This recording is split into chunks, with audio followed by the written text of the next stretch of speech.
자, 여러분 안녕하십니까. 여행중개소 이부장입니다. 오늘 저의 복장 보이시죠? 기억하시는 분들이 있을 거예요. 지난해 그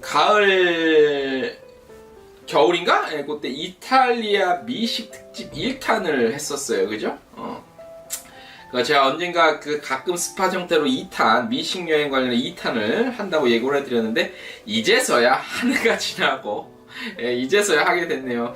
그 당시에 찾아보시면 알겠지만, 뒤에 크로마키 때문에, 파란색 크로마키 때문에 요게 좀 묻혔었는데, 이번에는 이제 배경이 상관없으니까 아마 더 잘 보일 거예요. 이게 앞치마. 예.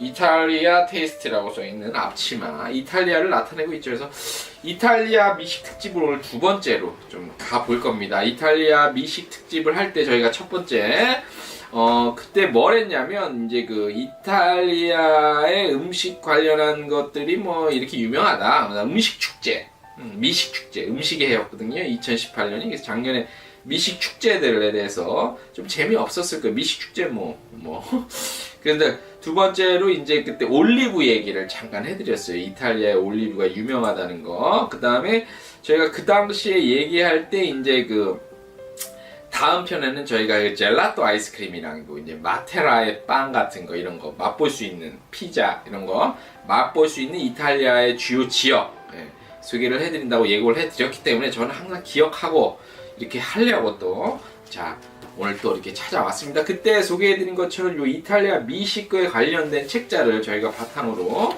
이렇게 보내드릴 건데, 요렇게 보면 그때도 저희가 이렇게 이탈리아의 지도를 놓고, 이렇게 지도가 쉽잖아요. 우리나라가 아니라 장화 모양으로 돼 있어서. 그래서 이제 여기 지중해, 여러분 보이시죠? 지중해도 이렇게 보이고. 그래서 이탈리아는 지중해 영향 때문에 바람 좋고 햇살 좋아서 그다음에 그런 올리브나 그다음에 와인 같은 거 그렇게 좀 재배 같은 게 쉽다는 거, 좀 용이하다는 거, 조건이 좋다는 거. 그래서 또 말씀드리지만 제가 음식 전문가가 아니기 때문에 행여 제가 오늘 말씀드리는 것 중에 좀 잘못된 부분들이 있어요. 그건 저희 실수니까, 저희 무식함 때문이니까 용서해 주시고, 저는 아무튼 이 이탈리아의 음식 여행, 미식 여행에 관련한 정보를 드리기 위한 거니까 참고로 좀 알아주시면 좋을 것 같고요.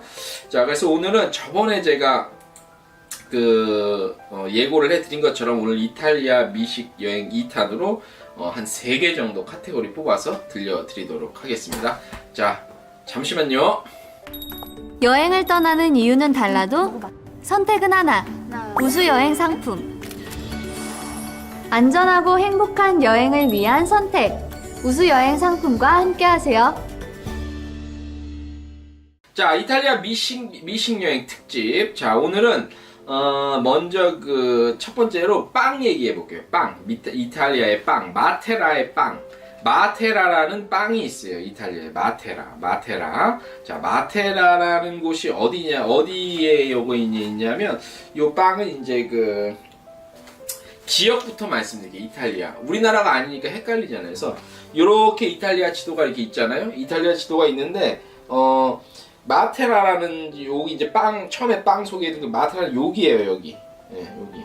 이 장화에서 끝에 부분에 좀 약간 여기 보이시죠? 잘. 네, 여기 마테라라는 곳. 네, 마테라라는 곳에 있는 빵 얘기를 해드릴 건데, 마테라의 빵을 말씀드리죠. 요 지역에 대한 이해가 좀 필요합니다. 이 지역이 어떤 지역이냐면, 이탈리아 마테라는 예수님의 공생애라는 거는 뭐죠? 예수님이 이제 태어나셔서 크리스마스 태어나셔서 33살에 돌아가시는데, 33살에 돌아가시는데 30살부터 33살, 그러니까 돌아가시기까지는 이제 십자가형이니까 33살까지죠. 그래서 30에서 33살까지를 예수님의 공생애라고 합니다. 그래서 예수님의 공생애부터 십자가형까지 요 얘기를 다룬 영화가 있었잖아요. 패션 오브 크라이스트. 보신 분도 있을 거예요. 여기를 촬영한 곳이에요. 이 영화를 많은 분들이 보셨을 텐데, 이제 예수님 십자가형 할 때 배경지예요. 그래서 그때에, 물론 여기는 아니지. 실제 장소는 아닌데 여기서 영화 촬영을 했다는 거. 그걸 촬영한 곳이라 워낙 그 당시에 건물 이런 것들이 그대로 남아있는 곳이에요. 곳이에요. 그래서 이렇게 말씀드리면 아마 마테라라는 곳이 어떤 곳인가 쉽게 다가오실 겁니다. 사진을 물론 제가 보내드리겠습니다. 자, 8세기에서 13세기 사이에 이교도의 박해를 피해서 이주한 수도사들이 거주했던 바위산 속 동굴의 그 주거지가 있는데 이 유적지를 이제 사시라고 그래. SASSI 사시라고 사시 그 사법고시가 아니라 사시 SASSI 이들이 이제 머물렀던 곳이라 그 유네스코 세계 유산에 등재된 그 마을입니다. 예. 그래서 요 마을에서 이제 나오는 빵이 이제 그 빵이에요. 마테라라는 곳에서 나오는 전통 빵. 뭘 생각하시면 되냐면 모양은 제가 사진을 물론 나가지만 모양은 여러분들 그 요즘에 그 커피집 가면 허니브레드 또는 이제 뭐 공갈빵이라고 그래갖고 이렇게 좀 이렇게 빵 모양 빵 색깔은 알죠? 근데 이렇게 약간 이렇게 생긴 빵이 있어요. 그 사진 나가는데 그 빵이 여기 특산물인데 굉장히 그 독특합니다. 역사가 오래됐고 자 마테라 지역에서 오랜 시간 동안 전통 제조법으로 만든 빵인데요. 이 마테라 빵은 그 자체로 인증이 있어. 지리적 보호 상품이라는 IGP라는 그인데 그 인증을 받을 만큼 고유한 맛과 특징을 잘 살린 이 지역 최고의 음식입니다. 원재료부터 다르다고 합니다. 자, 원재료가 어떻게 되냐면 고대부터 전수된 밀의 품종을 재배를 해서 전통 방식으로 곱게 갈아낸 밀가루, 전통 방식으로 밀을 갈아요. 그래서 밀가루를 세몰리나를 사용해서 밀가루는 세라노테 카펠리라고 불립니다. 뭐 이름까지 그렇다는 거고 이렇게 준비된 밀가루로 만든 빵을 이렇게 밀가루로 빵을 만든다고 하면 이제 이게 전통이 되겠습니까? 더 있겠죠. 그래서 믿을 수 없을 만큼 까다로운 과정을 거친다고 합니다. 어떤 과정을 거치냐? 자, 밀을 수확한 뒤에도 일정한 조건의 보온과 환기가 가능한 곡식 저장고에 보관을 해야 되고요. 자, 밀가루를 반죽할 때는 무화과를 원료로 한 발효종을 사용해서 포도 껍질과 씨를 함께 넣고 발효를 시킨대요. 이 발효를 그냥 이렇게 납수 발효하는 게 아니라 뭐 포도 껍질도 넣고 씨도 넣고 해서 같이 발효를 하네요. 그래서 긴 시간 제대로 발효를 해서 진흙으로 만든 저장소에 사용을 해야 돼. 요 발효를 해야 되는데 저장소에 그냥 놔두는 게 아니라 이게 복잡하구만. 특이하고 복잡하구만. 예. 그래서 이 재료로요. 장인들은 물론 여기 이제 장인들이 계시겠지. 수제 방식으로만 반죽을 완성한대요. 그러니까 이게 요즘에 빵집 보면 뭐 이렇게 막 이 돌리는 그게 있잖아. 기계 이걸로 반죽을 하는 게 아니라 수제 방식으로 반죽을 한대. 그러니까 직접 손으로만 한대요. 그래서 이렇게 만들어진 빵은 뿔이 이렇게 난 것 같은 독특한 모양이라고 하는데 이 모양은 이 지역의 작은 산과 언덕을 연상시킨다고 하네요. 그래서 장인들이 이 빵을 반죽할 때 저마다의 문장을 새긴 나무 도장을 찍은 뒤에 구워내서 어디서 만든 빵인지 구별을 할 수 있대요. 그러니까 우리가 그림 그린 다음에 이렇게 쓰는 것처럼 이 빵에 인장 그게 있나봐. 그래서 이 마테라를 방문을 하시게 되면 마을을 둘러보는 사이에 옛 방식대로 빵을 반죽하고 오븐에 넣은 뒤에 갓 구워낸 빵을 요게 일상이래요. 갓 구워낸 빵을 요 마테라 빵을 먹는 거야. 이렇게 엄격하게 만든 이 수제 그 빵, 마테라 빵. 그래서 일상이래 가면 뭐 우리나라 떡볶이집 깔렸듯이 그렇게 일상이 된 거라서 마테라는 전통 빵 이외에도 양질의 듀럼밀을 원료로 하는 파스타도 인기 있는 요리라고 하고요. 그 다음에 알리아니코, 산지오 베제, 프리미티보, 그 다음에 그레코, 그 다음에 말바시아, 디 바실리카타 포도로 만든 마테라의 와인은 저번에 말씀드렸죠. 품질 등급 음식에 관한 이탈리아 엄격한 DOC 등급을 보유한 이 지역 특산품이라고 하네요. 그러니까 마테라 가시면 요 빵은 당연히 필수적으로 드셔야 되고, 그 다음에 여기서 나오는 그 와인 같은 것도 좋다고 하네요. 다시 말씀드리게 마테라 여기입니다. 이태리. 자, 그 다음에 이제 그 피자 한번 가볼게요. 우리 피자는 워낙 유명해. 그래서 원래 이 이탈리아 음식 문화의 상징이죠. 피자. 이게 아니라 이 피자는 여기 뭐 오구 피자 뭐 이런 거 다 맛있긴 하지만 전통이 어디냐? 시발점이 어디냐? 이탈리아죠. 자, 이탈리아 국기 있죠. 국기의 이름을 Il Tricollore라고 이제 불려요. 삼색기라고 부르는데 이탈리아의 대표 음식 피자는 이 삼색기의 색상을 모두 담고 있는 이탈리아의 얼굴입니다. 이탈리아 대표라고 할 수 있죠. 자, 이제 여러 가지 이제 한국의 이탈리아 피자 얘기는 좀 생략을 하고요. 여러 얘기가 있는데, 자, 피자가 언제 만들어지는지는 정확하지는 않다고 하네요. 다만 납작한 빵에 여러 재료를 얹어서 구운 음식이 피자라는 이름으로 공식으로 등장한 것은 1500년대 나폴리에서라고 합니다. 네. 맞겠죠? 나 이런 게 불안해. 저는 이 책 보고 이 책에 나온 걸 하는 겁니다. 제가 음식 전문가 아닙니다. 이거 정확하게 이탈리아 관광청에서 만드는 건데. 1500년대 나폴리에서 이제 피자라는 이름으로. 자, 아마도 납작한 빵의 일종인 피타에서 유래했을 것이라는 가설이 있으며 이탈리아 피자의 중심지는 나폴리라는 것이 현재까지 가장 큰 설득력을 얻고 있습니다. 이게 살짝 애매한 문장이지요. 가장 큰 설득력을 얻고 있다. 현재 중심지는 나폴리다가 아니라 이제 설득력을 얻고 있다. 예. 자, 이제 많이 피자가 있잖아요. 그런데 요 가장 유명한 게요 마르게리타래요. 마르게리타. 전 잘 음식 모르는데 1889년 마르게리타 여왕의 나폴리 방문을 기념하기 위해서 나폴리의 피자 장인이 만들어낸 이 피자는 피자 재료의 표준을 정립한 것으로 현재까지 평가받고 있습니다. 자, 모짜렐라, 치즈와 토마토, 바질이 올려진 이 피자는 그 모양과 색의 조화 덕분에 가장 애국적인 피자로 불린다고 합니다. 빨간 토마토와 하얀 모짜렐라 치즈 그리고 초록색 바질이 바로 이탈리아 국기를 연상시키기 때문이죠. 자, 가장 기본적인 피자이자 대중적인 인기를 얻고 있는 마리나라 피자는 토마토와 마늘, 그 다음에 오레가노와 올리브유를 주 재료로 만들어지고요. 그 다음에 카프리초사 피자와 콰스토 스타지오니 피자의 탄생. 머리 어려워. 생략. 피자지 뭐 이렇게 어려워. 근데 전문적으로 또 읽으려니까 괜히 싫으실 것 같아요. 쉬운 것만 제가 골라서 알려드릴게요.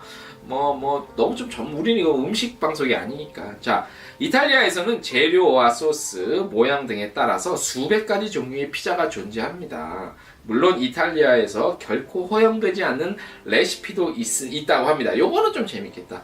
그게 바로 파인애플을 얹은 피자가 대표적이래요. 저건데 파인애플을 얹은 피자가 맛있던데. 자, 말하자면 피자는 이탈리아인들의 음식 문화와 좋은 식재료에 대한 자부심을 말해주고 있는 음식 그 이상의 의미를 지닌다고 합니다. 자, 이탈리아 식음료협회가 발표한 자료에 따르면 이탈리아 전역에서는요, 모든 지역에서 일주일에 560만 개의 피자가 소비된대요. 그리고 이를 연간 소비량으로 따졌을 때 무려 30억 개라네요. 1년에 30억 개의 피자가 소비된대요. 또한 이 이탈리아 전국에 4만 2천 곳 피자 전문점이 있고요. 2만 1,000개의 테이크아웃 피자 전문점이 성업 중인 것으로 알려지고 있답니다. 글쎄 이게 많은 건지요? 적은 건지 모르겠네요. 우리나라도 제일 통닭집, 그다음에 피자집 이런 게 많잖아요. 그래서 이탈리아의 전국에 4만 2천 개, 2만 1,000개 테이크아웃 피자집이 많은 건지 안 많은 건지 제가 모르겠는데 아무튼 많고, 또 이탈리아가 피자의 본고장이니 오직 잘 만들겠어요? 저는 물론 각자의 입맛이 다르고 해서 이제 우리 미국 아메리칸 스타일의 피자가 한국 사람 입맛에 많이 맞겠지만, 이탈리아 피자는 또 나름대로 많이 맛이 있는 게 외람되지만 나이를 먹을수록 이제 자극적인 게 좀 맛이 없어지잖아. 그래서 이런 좀 다소 우리 어린 연령대 계신 분들한테 다소 밋밋하게 느껴질 수 있는 피자가 오히려 나이 먹으면 먹을수록 맛있더라고. 그래서 아무튼 여기 피자 만든 음식 특집이라 피자를 잠깐 소개해드렸고, 젤라또 한번 말씀드릴게요. 젤라또는 아이스크림이죠. 우리나라에서 본 젤라또 해서 이제 본 젤라또, 그래서 젤라또를 아시는데, 젤라또는 이게 이탈리아 아이스크림입니다. 그냥 우리가 이런 뭐 평범한 아이스크림, 달 이런 거 이상이에요. 젤라또는 건강식품 정도에 느껴질 정도로 유명한 거죠. 자, 이탈리아 음식 기원을 얘기하자면 그 고대를 넘어 최초 인류 문명까지 거슬러 올라가야 합니다. 그만큼 이탈리아의 음식은 모든 것이 최초일 경우가 많다고 합니다. 젤라또로 유명한 아이스크림 역시 이탈리아 거죠. 자, 어떤 식으로 인간은 아이스크림과 같은 음식을 먹었을까 궁금하시잖아요. 저도 항상 이게 궁금했는데, 자, 또 추정하자면 구약 성서에 아브라함이요, 아브라함 아들이 이삭이잖아. 이삭에게 염소의 젖이랑 눈 있죠. 스노우, 요 눈을 뭉쳐주면서 이런 얘기를 했대요. 먹고 마시면 태양이 장렬하는 동안에도 몸을 차갑게 식힐 수 있을 것이다 라고 말을 했대요. 근데 잠깐만, 이 말은 했다면은 성경에 나와 있을 건데 성경에 어떤 식으로 표현이 되는지 내가 그것까지 모르겠네. 네, 아무튼 아이스크림이라고 하기에는 어울리지 않지만 어쨌든 아이스크림은 뭐 아브라함조차도 거부할 수 없는 치명적인 매력을 갖고 있었다고 여기 써 있어요. 야, 우리 그 기독교인들의 그 믿음의 조상인 아브라함도 거부할 수 없는 치명적 매력을 갖고 있는 아이스크림. 자, 이유. 오늘날 같은 아이스크림은요, 르네상스 시대 이탈리아의 요리사들로부터 기원을 찾을 수 있다고 합니다. 자, 마르코 폴로의 동방견문록에는 중국에서 맛본 희한한 얼음 음료 이야기가 간단한 제조 방법과 함께 소개가 돼 있었는데, 이것을 이탈리아 요리사들이 1550년경에 아이스크림으로 고안했다고 전해진다고 합니다. 아이스크림을 만든 이탈리아는 당시 유럽 최고의 번영국이었죠, 그 당시에는. 그래서 아무튼 그런 것들이 좀 어느 정도 팩트가 되겠고, 10에서 13세기에 아랍인들이 시칠리아주를 점령하면서 전파됐으며, 이때 지중해 교류의 역사 문화적 산물인 이탈리아의 젤라또가 비로소 탄생을 한다고 합니다. 그러니까 젤라또 아이스크림의 탄생은 10에서 13세기 정도로 추정을 하네요. 그죠? 1946년 볼로냐 출신의 브루토 카르피지아니가 젤라또 기계를 발명하면서요, 1940년도에 대량 생산이 시작이 됐대요. 그래서 이탈리아 젤라또 아이스크림의 어떤 산업으로서의 전환기를 맞게 되고, 그가 설립한 역사적인 아이스크림 브랜드가 있다네요. 이게 카르피지아노. 요게 볼로냐 인근의 안졸라 에밀리아에 본점을 두고 여전히 성업 중인데, 이곳을 방문하면 수제자기들의 다양한 젤라또를 개발하는 과정을 지켜볼 수 있답니다. 핵심입니다. 오늘 요 이탈리아에 가시면 어디냐면 볼로냐 인근에 안졸라 에밀리아의 본점이 있대요. 그래서 수제장인들이 여기서 이제 이거 볼 수 있는 거지. 그 아이스크림 만드는 과정. 그다음에 여기서 무슨 교육기관도 있대요. 그래서 젤라또 맛보고 싶으면 볼로냐를 가야 되는데, 또 제가 또 친절하게 알려드리죠. 자, 볼로냐 어딨냐 아이스크림. 제가 또 이거 한참 찾아야 돼요. 우리는 이게 어려워. 볼로냐가 어디냐면 시로서는 요 정도 되는 거예요. 볼로냐. 예, 아시죠? 여기 요 정도. 자, 그래서 여기 꼭 가시면 젤라또 아이스크림 반드시 드시고, 이탈리아 전역에는 약 30만 명의 젤라또 장인이 30만 명이 있대요. 자, 유럽 시장에서 한 해 2억 5천만 유로의 젤라또 판매고를 올리고 있다고 합니다. 젤라또 아이스크림은 한국에서도 맛볼 수 있어요. 좀 특이하죠. 이게 좀 이렇게 찐득찐득한 그런 느낌이 있고, 대신 좀 가격은 다른 거에 비해서 아무래도 정성을 다해서 만들기 때문에 조금 비싸겠죠. 자, 이탈리아 미식 특집 가고 있습니다. 자, 마지막으로 요거 한번 명소 한번 소개해 드릴게요. 요거는 이제 그 이탈리뿐만이 아니라 다른 데도 있어요. 세계 어디나 있는데 브랜드가 있는데 여기를 알아두시라고 제가 말씀을 드리는 거예요. 뭐냐면 이름이 이탈리예요. 이탈리. 영어로 EATALY라는 요 문구가 있어. 사진 보내드릴 건데 이거 보신 분들도 꽤 있을 거예요. 자, 토리노나 로마, 피렌체와 제노바를 비롯해 이탈리아 주요 도시를 여행할 때는 누구나 한 번쯤 들러보고 싶은 명소입니다. 바로 이탈리. 예. 최근에는 미국 보스턴 을 비롯해서 세계 주요 도시에서 이 매장을 보신 분들이 있을 거예요. 이탈리는 이탈리아산 식재료, 그 다음에 농수산품, 가공식품, 요리 이런 걸 한 곳에서 다 살 수 있는 글로벌 체인 스토어인데 요가 그냥 뭐 이케아나 무슨 그런 뭐 또 훌륭한 그 체인이지만 가치가 이게 있어요. 가치 어떤 품격 안에 내려간 내용들이 많아요. 자, 그걸 말씀드릴게요. 이탈리 요 매장에서는 이탈리아 각지에서 생산되거나 제조된 올리브 오일, 그 다음에 와인, 파스타, 치즈를 비롯해서 유제품과 육류, 육가공품, 초콜릿, 맥주, 젤라또 등을 포함해서 이탈리아의 풍성한 식재료와 식품들을 판매를 할 수 있습니다. 판매를 하고 있습니다. 가면 살 수 있다는 얘기죠. 물론 이태리 말고도 말씀드렸다시피 뉴욕, 보스턴, 세계 주요 도시에 다 있어요. 지역별로 엄선된 특산품을 구입할 수 있고요. 모든 제품은 최상의 품질로 신선도를 유지하고 있습니다. 그래서 믿고 저도 권해드리는 겁니다.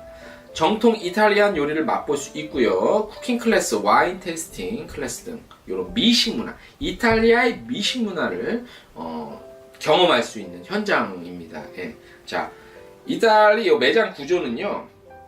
이탈리아 전통 시장을 어떤 그 구조 동선을 본땄대요. 그래서 이탈리아의 어느 마을 시장을 거닐며 쇼핑하는 기분을 간접적으로 느낄 수 있다고 합니다.